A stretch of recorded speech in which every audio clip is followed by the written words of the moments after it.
In the beginning, Sterling used to buy and sell paintings with my father. As a matter of fact, the Fairmont Waterworks, that's now in the Philadelphia Museum, came from Sterling via my father, etc., etc.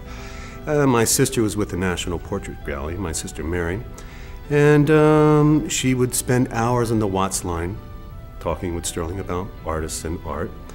And I was an aspiring artist as a young man, and before I went to the Art Students League in New York, I would bring Sterling paintings, probably about 20, 25 paintings, and we'd meet on Stemple Street, and he'd be out there and he'd say, well, you know, I'd start bringing them out, and he said, no, no, no, leave that one in, leave that one in, leave that one in, bring that one out.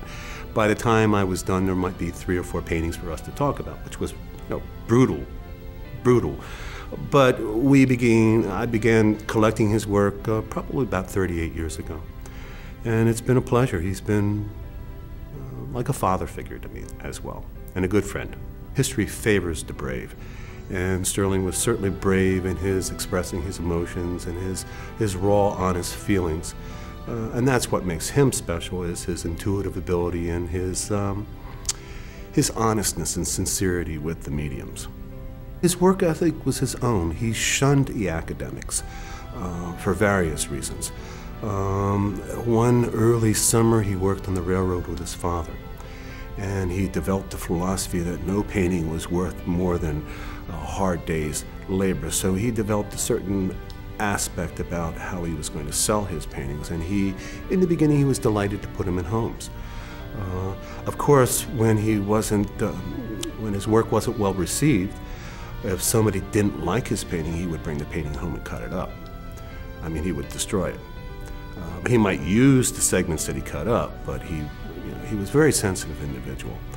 And for the record, he was more intelligent than a lot of people ever imagined he was. He was a very creative, quiet, humble individual. And most of the big boys in New York and all the metropolitan areas used to, they were condescending to him because he came from a parochial little community like East Stroudsburg, and obviously he couldn't know anything because he came from such a small town, but that wasn't the truth. He wanted to have a wife, he wanted to have a child, he wanted to have a regular job.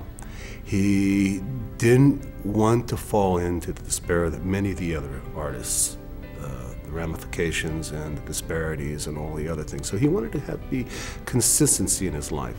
So he painted after work and he painted on weekends, much to the display of his daughter Jill and his wife Dot, who was his best friend, his wife, and also his chief competitor, understood him better than anybody did. He embraced anyone that was sincere.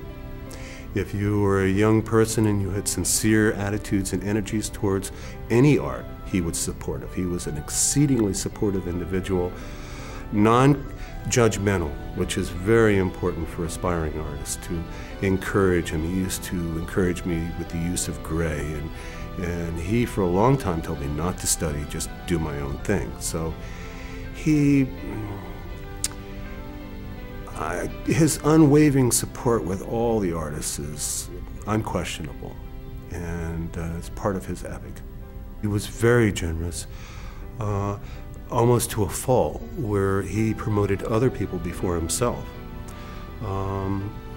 When I first started collecting, I would say to him, you know, Sterling, I want to see you in museums. I want to see you, when I ended up putting his biography in Falk's Who is Who in American Art, 3 Centuries of American Art, Sterling started to understand what was going on, but he always put people ahead of himself. And I would look at his paintings and I'd purchase his paintings and I'd come home and I'd look at his paintings and I'd be over in Europe and I'd see paintings that were in major museums, and I thought, well, geez, Sterling is just as good, and it didn't matter if you were in, England, if you were in New York.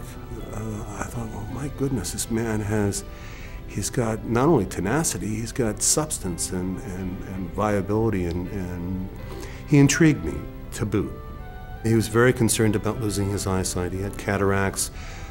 During the late 50s, his work became dark as a result of not being able to see correctly, and And he was very concerned about not, regaining his sight, but losing some of his ability, which was not true.